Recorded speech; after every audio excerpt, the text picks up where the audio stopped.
bringing the colour and scandal of ancient Rome to life with a close look at an emperor with a terrifying reputation. Caligula with Mary Beard, now on BBC Two.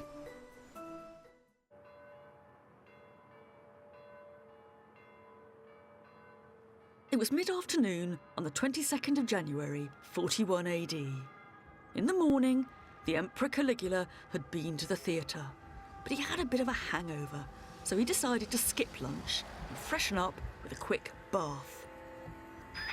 That's where he was going, all on his own, down a back alleyway in the palace compound, when he was jumped by a posse of soldiers. The first blow to his neck, or some said to his chin, didn't kill him. But the next 30 or so did. One nasty rumour said that the assassins ate his flesh. Caligula was just 28 years old. He'd been in power for less than 4 years. It was an extraordinary moment in Roman history. Only Rome's third emperor, it's Caligula, who has come to stand for the corruption, horror, and excess of imperial Rome. Psychopath and depraved, he is said to have ruled by the sword, to have made his horse into a consul, and to have insisted he be worshipped as a living god. And ever since, he has become a template for tyranny, with chilling echoes right up to our own age. One of Caligula's favourite sayings was, "Let them hate me, so long as they fear me." But how much of his story is true? On the throne for just 4 short years, Caligula has left us little physical evidence. And to get behind the myths means a detective hunt for clues all over the Roman world. From the battlegrounds of his war hero father in Germany, to the island of Capri, where people said he was schooled in the art of imperial power, to the astonishing luxury of his life as emperor, I'll uncover a Rome full of intrigue, murder, and dynastic power, and come face to face with not just the monster, but the man. So who was Caligula? And why has he gone down in history as one of Rome's biggest villains?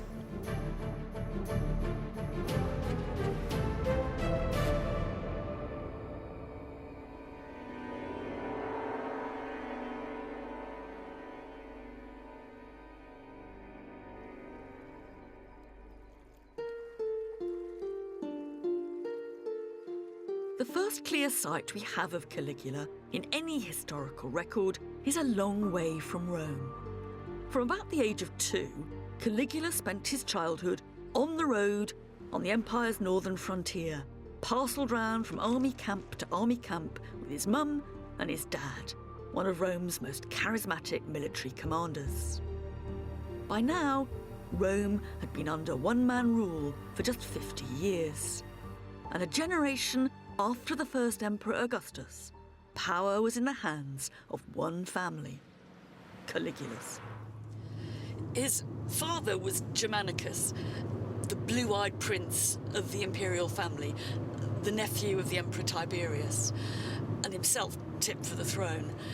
His mother was Agrippina, the granddaughter of the first Emperor Augustus, who was himself the adopted son of Julius Caesar.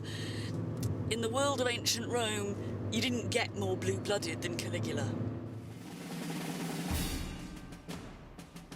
He was born Gaius Caesar Germanicus, a name he inherited from his father, meaning something like thrasher of the Germans.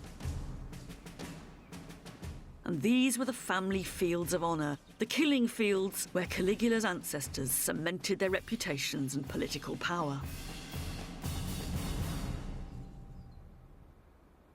Today, the Roman Museum in Xanten has been built not far from one of the legionary camps where Caligula spent time as a boy.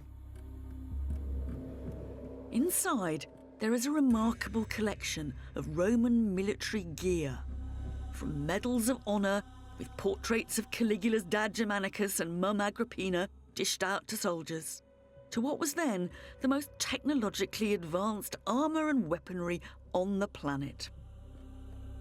There are cavalry helmets and daggers, the remains of frighteningly powerful crossbows, and rainstorms of piercing arrows, all of which remind us that Caligula's childhood playground was not some cosy peacekeeping mission, but a vicious war zone.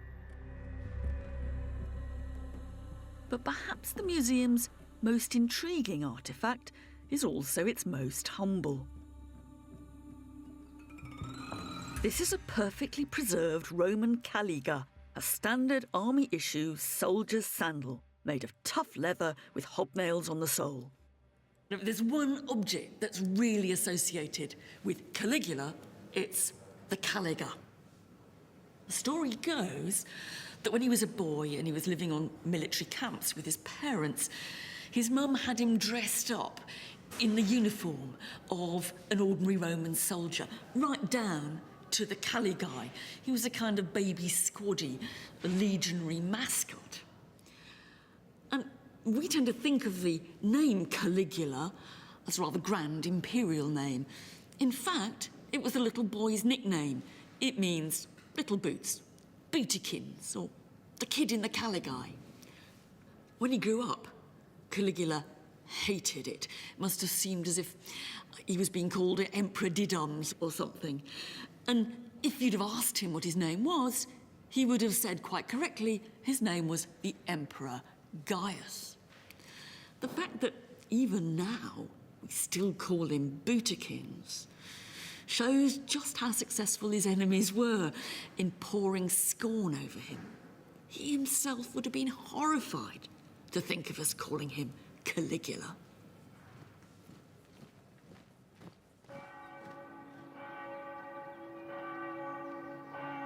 In the 1960s, in this small hilltop town in Umbria, a group of workers dug up an enormous bronze statue of Caligula's father, Germanicus, that once stood on what was probably an army parade ground on the edge of town.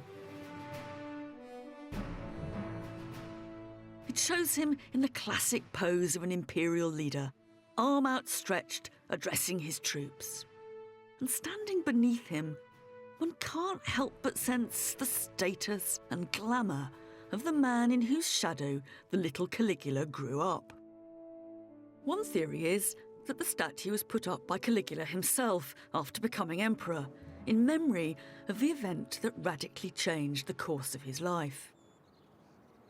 For in 19 AD, when Caligula was just 7, Germanicus suddenly died on a mission to Syria, poisoned, he claimed, from his deathbed by the Roman governor Piso, even perhaps under the orders of his own uncle, the Emperor Tiberius. When the news of Germanicus' death reached Rome, there was an absolute explosion of grief. Life stopped, it said. Ordinary people wept in the street. They wrote up on the walls, "Give us back Germanicus."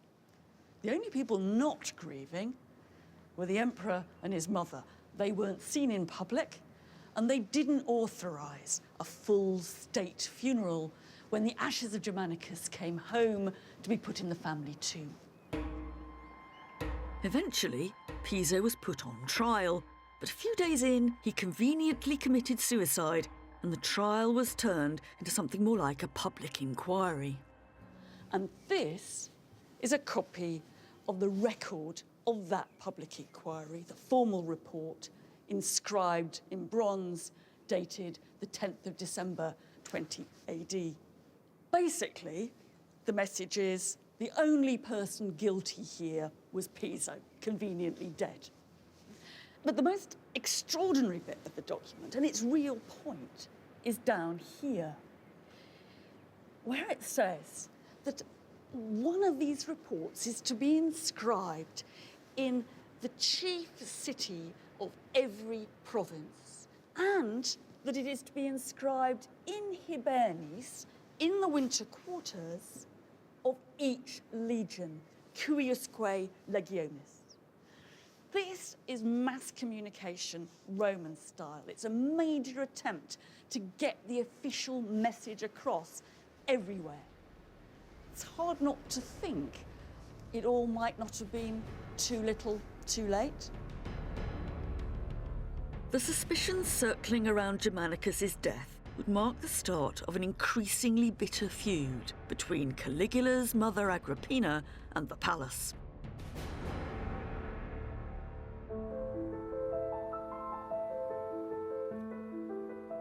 Convinced that Agrippina and her sons were plotting against him, Tiberius banished her to a remote island off the coast of Italy. And shortly afterwards, in 31 AD, he summoned the young Caligula, aged 19 or so, to the island of Capri in the Bay of Naples.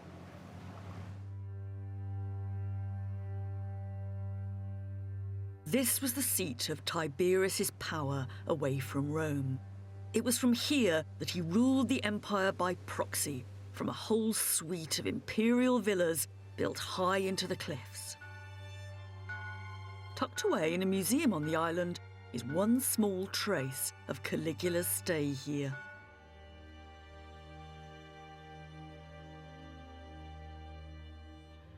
This may not look very much, just like a bit of old Roman brick stuck in a wall, but actually it's the only physical evidence that we have of Caligula's presence on Capri, because it's got his name stamped across it, Gaius Caesar. And that raises the question of what he was doing here and why Tiberius brought him. And there have been all kinds of theories. Was he here to be under surveillance? Was he here because Tiberius liked the kid? Or was he here to be groomed to be emperor and learn to start building like an emperor should? Away from prying eyes, it was here, Roman writers later surmised, that Tiberius schooled the young Caligula in the dark arts of tyranny and excess. And the stories they told of what Tiberius got up to here are all fantastical sex and violence. Those people he wanted to get rid of, he had chucked over the cliffs. And he'd stationed a platoon of sailors in boats at the bottom to finish them off with their oars if they weren't yet dead.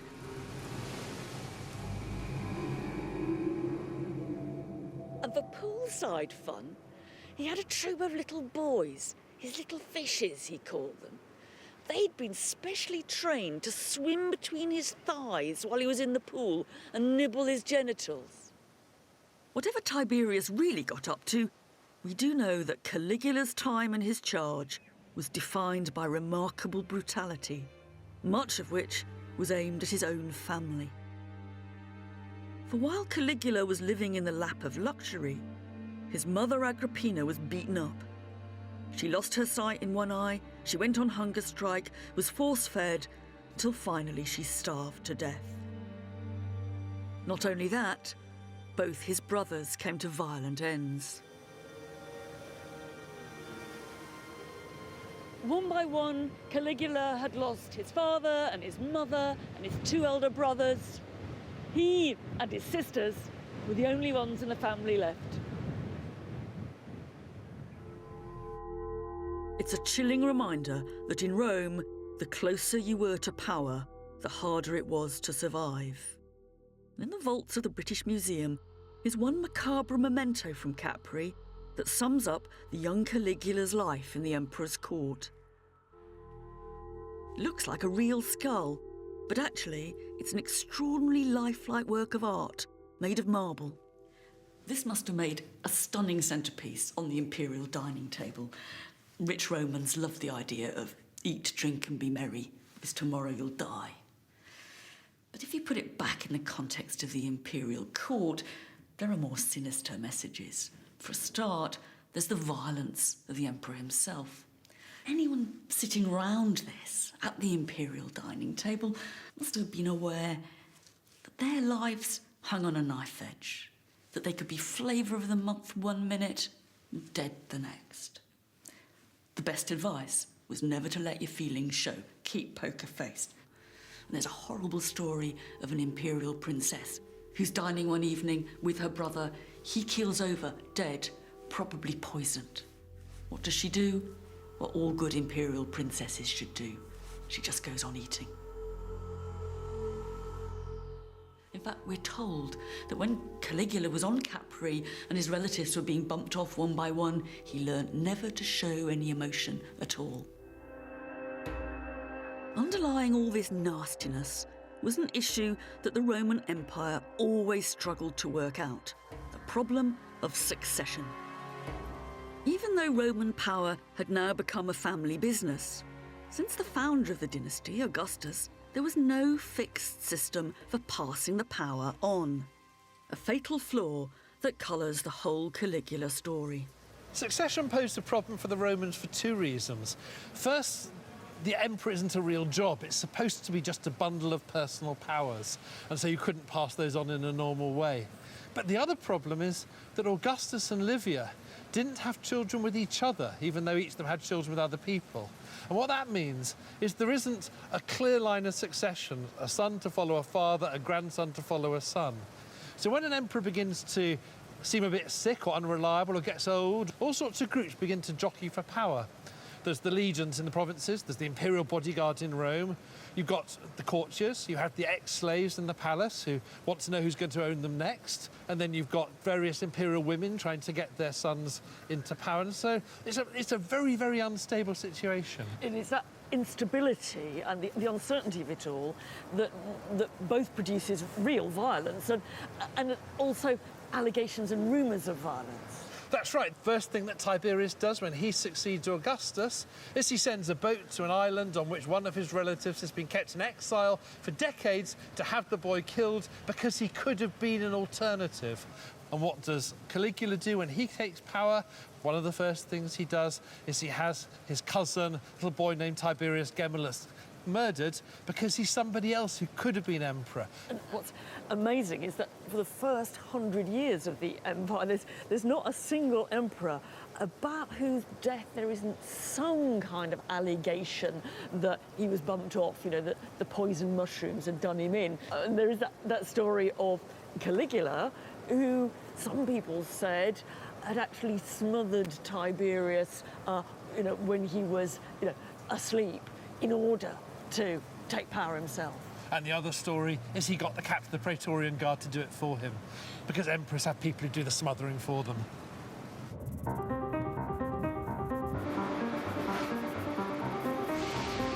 However Tiberius really died, 2 days after his death, on March the 18th, 37 AD, the Senate declared Caligula Rome's third emperor. He could now triumphantly return to Rome as the ruler of the known world. He was just 24 years old. At the time, he must have seemed the best choice. As the childhood mascot of the troops and the son of the great Germanicus, he had the support of the army. And as the great-grandson of Augustus, he could claim a direct bloodline back to the founder of the dynasty. And to the adoration of the crowds, one of Caligula's first acts as emperor was to make a huge play of these family connections. Braving the stormy seas, he made a great song and dance of bringing the ashes of his dead mother back to Rome, burying her with his own hands here in the enormous family tomb built by his great-grandfather, the Mausoleum of Augustus.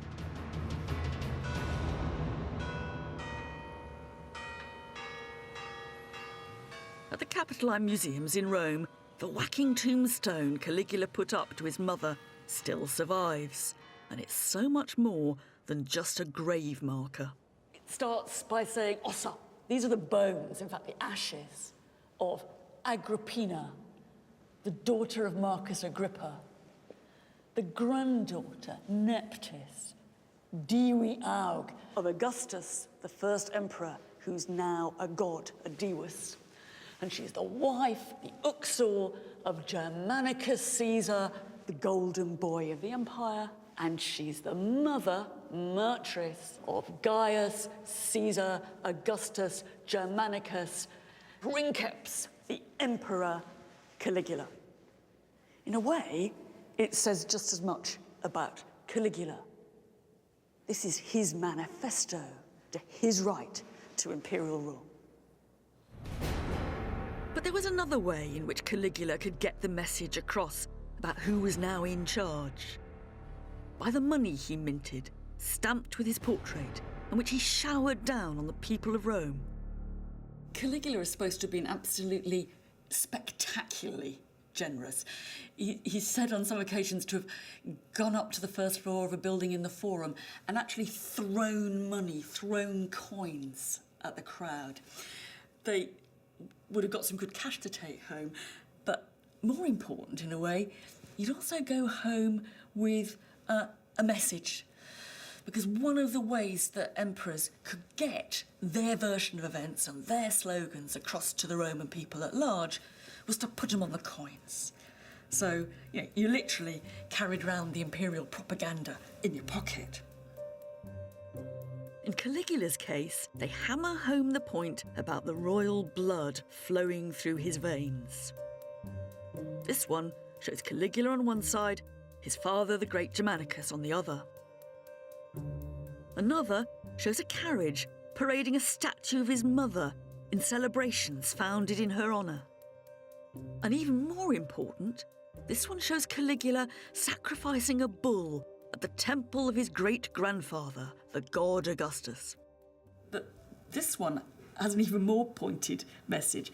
On the one side, there's a really gorgeous portrait of Caligula and his name here, Gaius Caesar. But on the other, you can see what must be him standing on a box, his arm outstretched, and he's talking to a group of soldiers. And it says at the top, ad locute, short for ad locutio, the speech of the emperor to his troops, and underneath COH, short for cohortes, the cohorts of the Praetorian Guard. And the message of this is clear. Whatever family background you have, whatever deals you've done, nobody in Rome can become an emperor unless they've got the support of the army.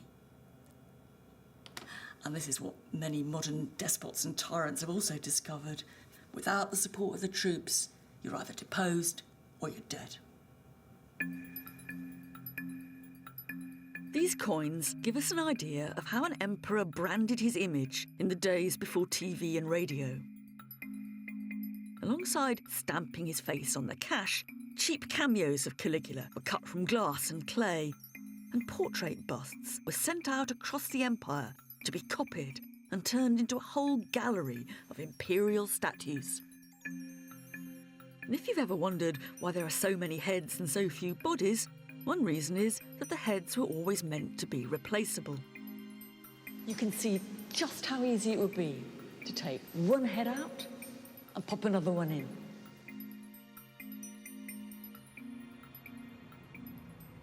Once established on the throne, one of the ways Rome's new emperors cemented their power was to build. And even if Caligula ruled for just 4 years, we know that some of Rome's most iconic ancient monuments started life under his watch. There were the aqueducts, the Aqua Claudia and the Anio Novus, bringing water from over 40 miles away to the centre of Rome. The obelisk that now stands in front of St. Peter's is also Caligulan, shipped over from Egypt on an enormous specially built boat. And then there was the most obvious statement of Caligula's power, the imperial HQ on the Palatine Hill, whose Latin name, Palatium, gives us our own word, palace. Most of what we now see here dates from long after Caligula's death. His own building was destroyed in the Great Fire of Rome in 64 AD, but it seems that Caligula was the first emperor to remodel the imperial residences to make them more palatial in our terms. The emperor didn't just live on the Palatine Hill. Caligula also inherited vast pleasure gardens called horti on the outskirts of the city. One of them, the Horti Lamiani, is still a garden of sorts in modern Rome, and it's the location of the only eyewitness account of Caligula in action that we have. It was written by Philo, a Jew from Alexandria, who had come to petition the emperor against political discrimination back home, and it's a rare glimpse of Caligula the emperor face to face with his subjects. When Philo and his delegation get to their appointment, they discover that the emperor's mind is actually on home improvements. And they traipse around after him through the gardens as he goes from pavilion to pavilion, planning his makeover. When they get his attention, they bow down to the ground. But it doesn't cut much ice with Caligula, who simply says, "So you're the god-haters who don't think I'm a god then?" And he follows that up by asking, "And anyway, why don't you eat pork?" One of the Jews thinks quickly on his feet and said, "Well, quite a lot of people don't eat a lot of things. I mean, some people don't eat lamb." "I'm not surprised," said Caligula. "It tastes horrible." And the flunkies all laugh. It's a wonderful and horrible vignette of the day-to-day exercise of imperial power. There's no cruelty here, there's no violence, there's even a bit of banter. But all the same, it's humiliating. Caligula's message is quite clear. My fancy window glass is more important than the Jews of Alexandria. It's a revealing story, and it also tells us a lot more than we might think about imperial luxury. For one of the ways emperors dazzled you with their power, rammed it in your face, was with the very trappings of their world. And it's from the pleasure gardens that we can still find traces of Caligulan's splendour. From them have come some of the most impressive and famous statues of ancient Rome, such as the Discobolos, the discus thrower, a version of an earlier Greek masterpiece.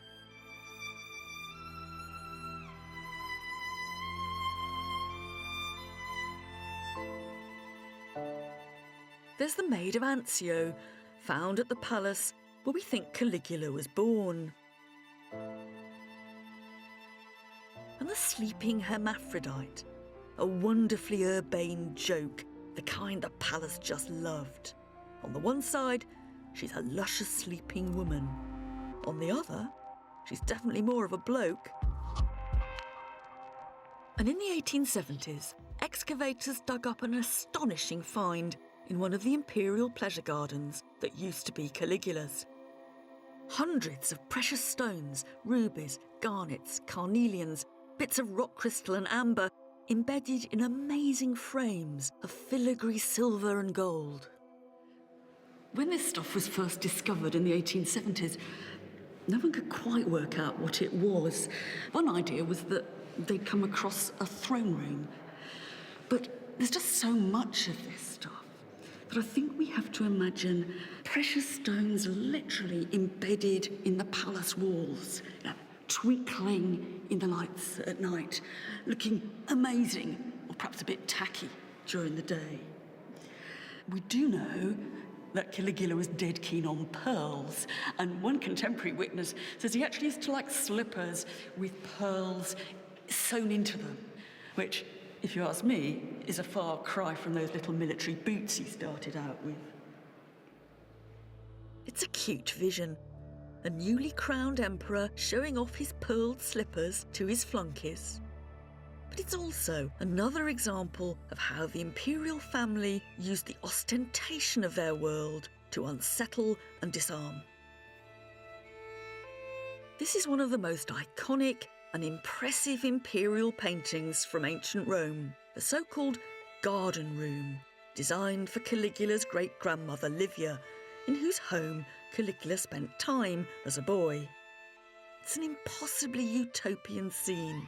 The trees are all full of perfectly ripe fruit. Every flower is perfectly in bloom, and in the gloom of the flickering lamps 2,000 years ago, it'd be hard to know whether we were looking at a real garden or a painting of one. And of course, that sort of illusionism is one of the most impressive trademarks of Roman art. But it's also slightly unsettling. The blurring of the boundary between the fake and the real is one of the factors about Roman court culture that made it so scary. You never quite know whether what you're looking at is real or an imitation, pretense or reality. On the one hand, what you think is real turns out not to be. And there's a great story about going to dinner with Caligula looking at the fantastic spread, it all looks wonderful until you spot that the food on the table is made of gold. It's very precious, but what are you supposed to do? Can you pretend to eat it? And on the other hand, what you think is fake can turn out to be deadly real. There's another story of Caligula having what looked like a practiced gladiatorial bout with an opponent with wooden swords, except that Caligula had a real weapon. So this all looks very impressive. It's all very lovely, but it reminds us that there's a more shadowy, sinister world of smoke and mirrors in the imperial court. It's a perfect example of the choreography of threat that lurked beneath everyday palace life. A threat, if we think about it from the Emperor's point of view, that worked both ways. The labyrinthine corridors of the palace were teeming with people, visiting dignitaries and spies to the collectors of the imperial rubbish. It must have been a security nightmare. How did the Emperor ever know who was who? And how did he marshal his own security? They did have a system of passwords. The Emperor would issue a new one each day, and you'd have to say the word if you were challenged. But that wasn't enough for the most anxious emperors. One of them is said to have had the walls of the palace lined with mirrors, so he really could see who was coming up behind him. In this world, where the Emperor was always watching his back, the people he ended up trusting the most weren't just his personal security force, but also his slaves. And high up on a wall of a museum in Rome is the record of the staff from one of Caligula's actual palaces. Each one tells us what they did. Here's one, for example, Saturninus Sphere. That's short for Spherista. Spherista means ball player, but perhaps Saturninus was a personal trainer. We've got Argaeus. He's a gubernator, the helmsman, perhaps on the imperial yacht. But perhaps my favourite of all is this chap here, Venustus Spec. Now, spec could be short for speculator, so Venustus might have been a watchman or spy, but it could also be short for specularius, in which case he was the guy who made the mirrors. It's a wonderful snapshot of the underbelly of court life. But it would be a mistake to think that they were just lowly servants. Some of them played a vital role in the palace's strategy of control and fear. Our fetus here, he's an invitator. He's the guy who controls the guest list at the palace dinner parties. Now, Roman aristocrats wouldn't have touched this kind of job with a barge pole. But these guys could have quite a lot of power. And Romans told quite a lot of sometimes wild stories about just how powerful these imperial slaves and ex-slaves were. Caligula's supposed to have had one called Protogenes, who carried around with him under each arm, with more than a bit of menace and a bit of ham-acting at the same time, 2 different files, one labelled dagger, the other labelled sword, as if they contained the lists inside of who was to be put to death and how. It's not hard to see why the Emperor relied on these guys. They didn't represent a direct threat to him, they weren't going to become Emperor themselves, and after all, he owned most of them. But in the end, didn't actually do Caligula any good. Some of them are supposed to have been involved in the final plot to kill him. This is now one of the most powerful images of Caligula that we have. A man who was paranoid about his own security, and not unreasonably. As he no doubt learnt from the fate of his own family under Tiberius, conspiracies were an absolutely inevitable part of imperial life. If Caligula's always looking behind him, if he's always watchful, are there people who really are out to get him? Yes, there were people out to get him, and I think there were of 2 quite different types. Either There are people within the extended family who accept that Rome is now a dynastic autocracy, of which they are part, but want themselves, rather than Caligula, to be the autocrat. But there's also another type of potential opposition, which is people who don't think that Rome ought to be a dynastic autocracy at all, when they want to put the clock back to the republic run by the Roman aristocracy, run by the Senate. But it's really the first type. It's the family trying to replace him from one of their own number that looks like it's the most important, or we have most evidence for. Yes, his brother-in-law, Aemilius Lepidus, was executed for plotting against him, and his wife, Caligula's sister, and also Caligula's other surviving sister, were both exiled as a result. So clearly, Caligula saw this as a threat from those closest to him inside the family to his own position. So in a sense, he's quite right to be looking over his shoulder, because the people who've got the knife out are likely to be the people he's hanging out with most days of the week. Yeah, and he doesn't know how many of them there are. Ever since, historians have wanted to make this family plot one of the turning points in Caligula's reign that marked his transition from golden boy with promise to the maniacal monster we've all come to know. But the fact is that this is the period of Caligula's life, his time in power, about which we actually know the least. Were these conspiracies real conspiracies? Was this the moment that he started to lose his grip? We don't know. What we do is that this is when the stories of madness and excess that have come to define Caligula mostly start. And perhaps the most famous is that he gave his favourite horse, Incitatus, that's Speedy, his own palace, that he fed him oats mixed with gold, and that he made him a consul of Rome. The fact is that no ancient writer ever says that Caligula made his horse a consul. What they say is that he planned to, or that people said he planned to. I'd be pretty certain that what underlies all this is a bit of banter, a Caligulan joke. I mean, I can imagine him at dinner one evening with his friends among the aristocracy, and he's trying to needle them a bit. And he's saying, "Oh, you're a hopeless lot. I'd rather have my horse consul than one of you." And that then goes down in history as if it was serious. But anyway, we all do love stories about monarchs and their pampered pets. Just think of our fantasies about Queen Elizabeth and her corgis, how they have diamond collars and they eat out of silver bowls and they're served by footmen in uniform. I wonder what we'd say if we found that she nicknamed one of them Prime Minister. And it wasn't just stories of unbridled excess. Much of what else was thought wrong with Caligula came down to his sex life.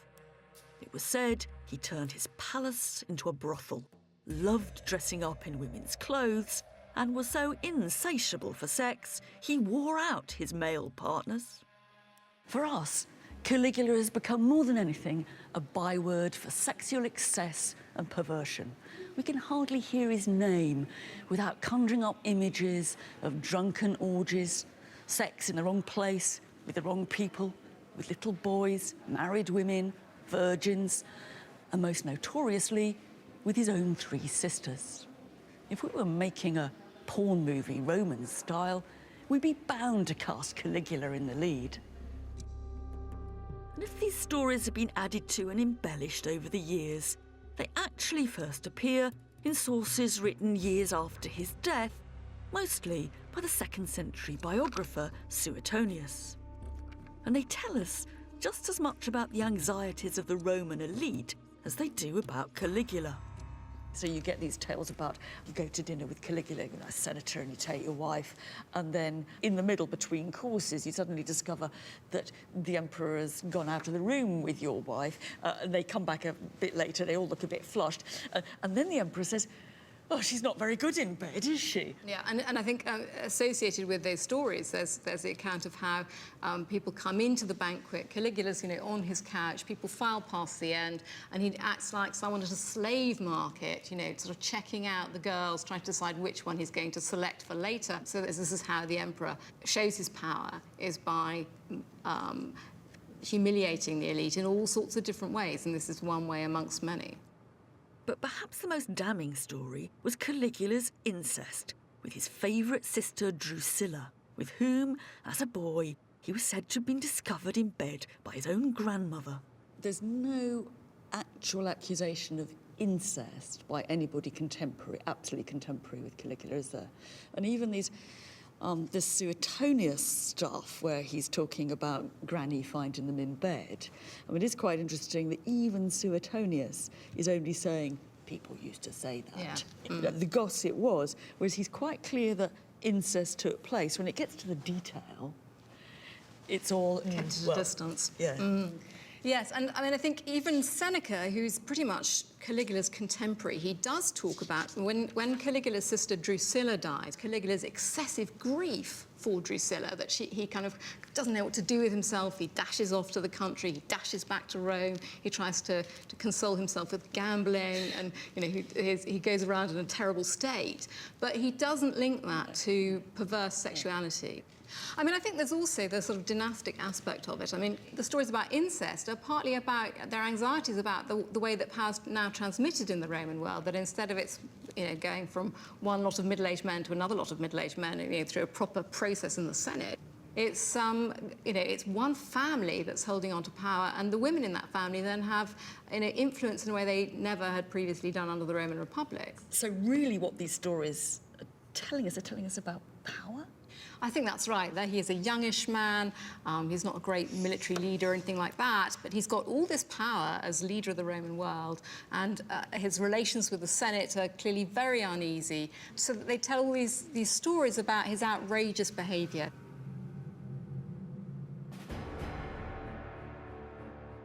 Perhaps this is a clue to one of the problems of Caligula.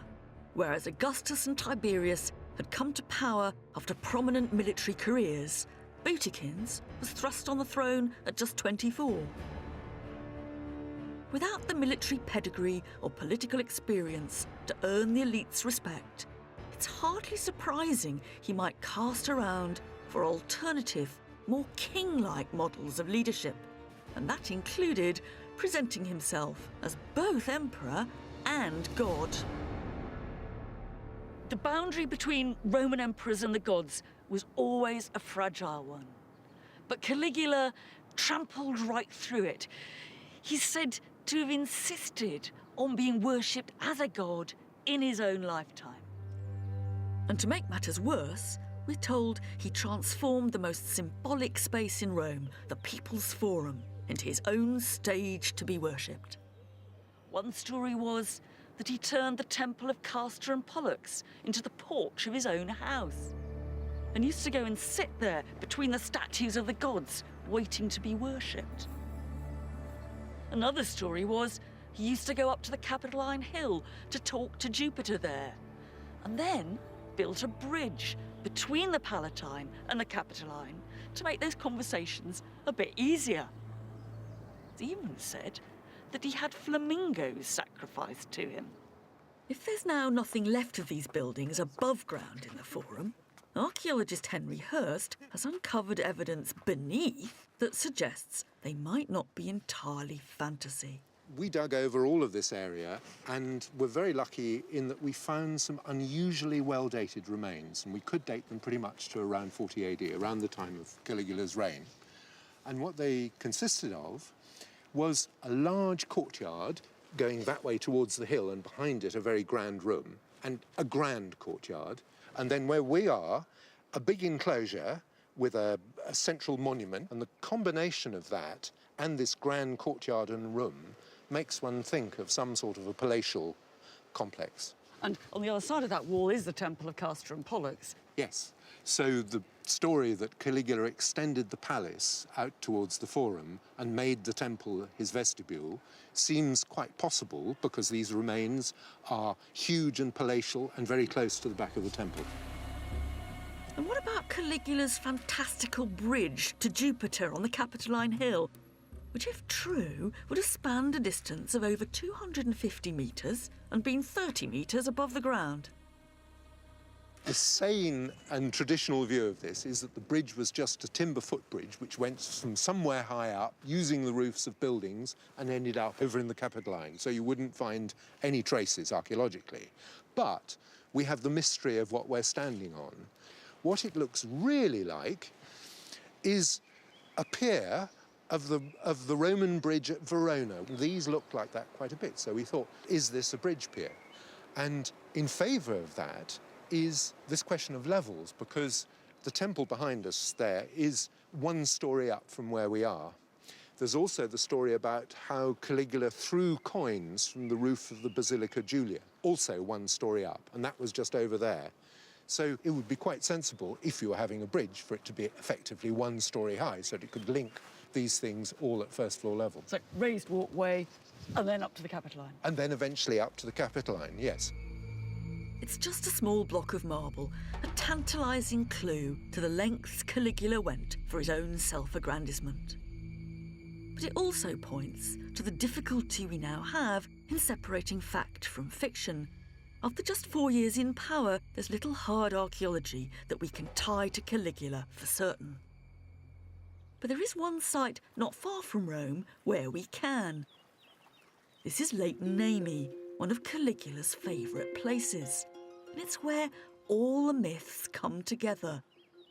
The uncontrolled extravagance, the divinity, and even the violence. It was known in the ancient world as the Speculum Dianae, the Mirror of Diana. And in the 1930s, it was the site of one of the most stunning finds in Roman archaeology. 2 enormous floating villas that were so large and so lavish that they've become the ultimate symbols of Caligula's excess towards the end of his reign. And unsurprisingly, it was Italy's 20th century tyrant, Mussolini, who spent a fortune raising them from the mud and installing them in a huge museum at the end of the lake. The shells of the boats were tragically destroyed in the Second World War. Now we've only got models, but much of the hardware still survives. No doubt whose boats these are. It says Gaius Caesar Augustus Germanicus. These are Caligula's barges. It's a bit hard to know what a water pipe's doing on a boat. They can't be ordinary boats. Perhaps they're bringing the water to Caligula's hot tub under the stars. Suetonius has left us a vivid description of other Caligulan boats. So luxurious they had jewelled prows, sails of purple silk, and bathrooms of alabaster and bronze. Long thought a myth, the boats of Nemi hint they might in fact be true. For alongside the naval hardware of the ships are glimpses of astonishing imperial luxury. There are rows of columns made from Grecian marble, sinister sculptures of Medusa heads and huge golden hands, beautifully sculpted mooring rings of wolves and lions, and balustrades cast in solid bronze. There've been all kinds of theories about what these boats were actually for. Some people have thought they must have been religious.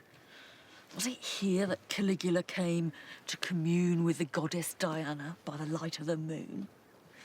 Or was one of them a temple to the Egyptian goddess Isis? Or were they just very lavish pleasure barges? Romans with too much money loved nothing more than to build out onto water. Was that what Caligula was up to?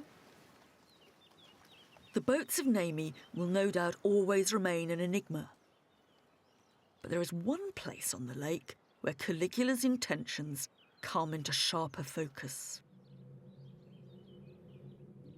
All around the shore were dozens of shrines and temples that went back hundreds of years. And one of them raises troubling questions about whether he was a victim or actually a colluder in his own fate.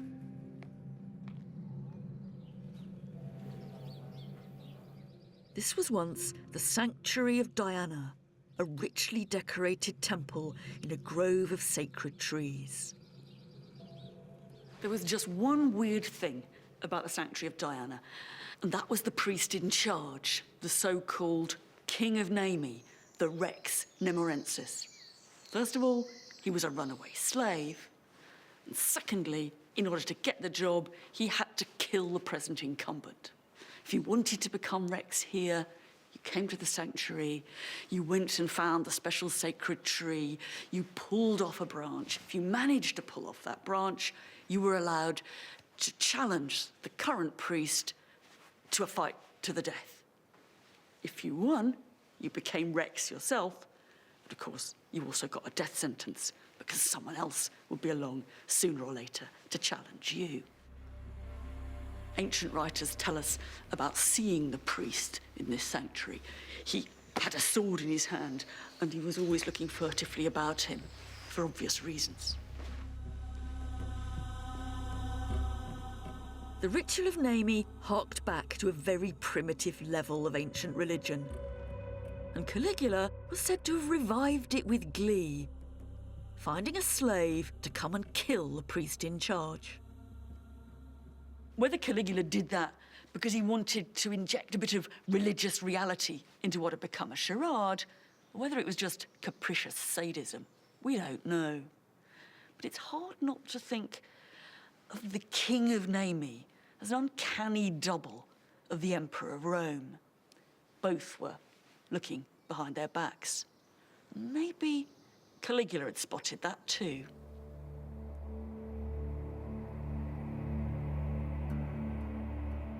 However knowing Caligula might have been, in the end, it didn't save him. On the 22nd of January, 41 AD, he was assassinated after just 3 years, 10 months, and 8 days in power. And if the facts of Caligula's life might forever elude us, ironically, it's his death about which we know the most, thanks to a graphic account written by a Jewish historian, Flavius Josephus. Peter Wiseman is taking me to where he thinks is the exact spot where Caligula, the Emperor Gaius, was set upon by members of his own personal security force. He sees coming towards him a colonel of the Praetorian Guard called Cassius Chaerea, So he feels whom safe. he knows of old, whom he thinks is safe. Cassius Chaerea, however, is the leader of the assassination conspiracy. And Chaerea draws his sword and he brings it down as hard as he can. Gaius is staggering around, totally disoriented, and the guy who actually gave him the final blow was a man called Aquila. So he is the man who has the credit for the assassination of the Emperor Gaius, Caligula. Are people pleased a tyrant's Some dead? people thought that. What you have to understand about Gaius Caligula is that he was enormously popular with the ordinary population. He was a Caesar. He was the son of Germanicus. He was the great-grandson of Augustus. He was the great-great-grandson of Julius Caesar. All these were popular heroes. Yeah. He was their popular hero. And they hated the idea that people, senators, senior army officers, should take it upon them to kill their man. But there's a sort of irony to this, isn't it? Because this is not an uprising of popular will. This is a takeout move by the Praetorian Guard. Yes, a small group of senior officers who are also involving senior senators. It's a question what they expected to happen afterwards. It seems that Chaerea and the others were idealistic enough to believe that in killing Gaius, they would put an end to what we call the Principate. There wouldn't be an emperor anymore. But in the end, they get this very, very brief little flowering of what looks as if it might be about to become the overthrow of autocracy entirely and the return to the Republic, a little bit of debate. And then, half an hour later, they find Caligula's uncle, Claudius, to put back on the throne. That's because the Praetorian Guard itself depended on there being an emperor. It was the ultimate betrayal and a chilling reminder that in imperial Rome, it was not the emperor, but the army who held the reins of power. But there's one final chapter in Caligula's story which adds, I think, to his terrible reputation. There's evidence that attacks on his memory began almost before his body went cold. To justify his assassination, the new regime condemned him as a tyrant. His uncompleted building projects were then taken over and inscribed with Claudius's name. Some of his coins were defaced, his initials symbolically scratched out, and in many of his official statues, the heads were either replaced or destroyed. And at the wonderful Monte Martini Museum in Rome is a strange bust of Caligula's uncle, the new and in many ways just as vicious emperor, which underscores the shifty awkwardness of the transition of power. The face looks for all the world like the Emperor Claudius. It's a bit middle-aged and frowny, just how Claudius is often shown. But he's got this strangely bouffant fringe. And if you go up above him, you can see that whole bouffant hairstyle has been roughly chiselled off. What's gone on is that a statue of Caligula has been changed into a statue of Claudius. And it looks pretty weird, except if you imagine that this head would have been on a full-length statue. And if you get low down, well, actually, he works pretty okay as Claudius from this angle. Now, it's a way of saying Caligula is obliterated and Claudius is now on the throne. I have a sneaking suspicion that it also says, actually, the new emperor is only the old emperor with a recut face. This hybrid head gives us a clue as to why it has always been hard to come face to face with the real Caligula. In the bloody transition of power, his real face has got lost. And to find him, you now have to look for him in other ways. In the shadow of his heroic father on the battlegrounds of Germany. In the bricks of the palace on Capri, where one by one he lost his family. Or in the eerie luxury of his boats found at the bottom of Lake Nemi. And if what this tells us is that some of the myths may be true, the paranoia, the excess, even the self-proclaimed divinity, the rest we'll never know. Were the stories of murder and madness created as much by Caligula himself to further a culture of fear? Or were they spun, just like his nickname Boutikins, to blacken his name and to justify his violent assassination? Whatever the truth, it's in the story of Caligula that all the elements of tyranny as we now recognise it come together for the first time.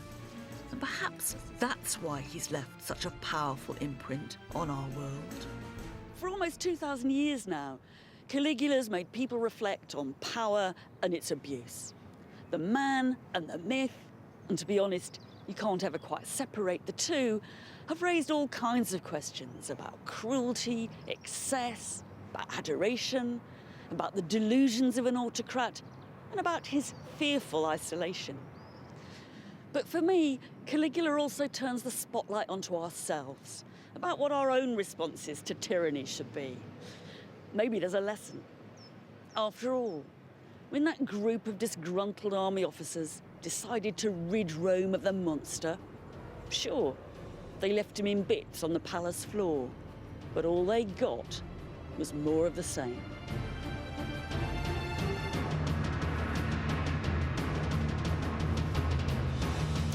Unlocking the secrets of an ancient tomb that contains more than 2,000 skeletons.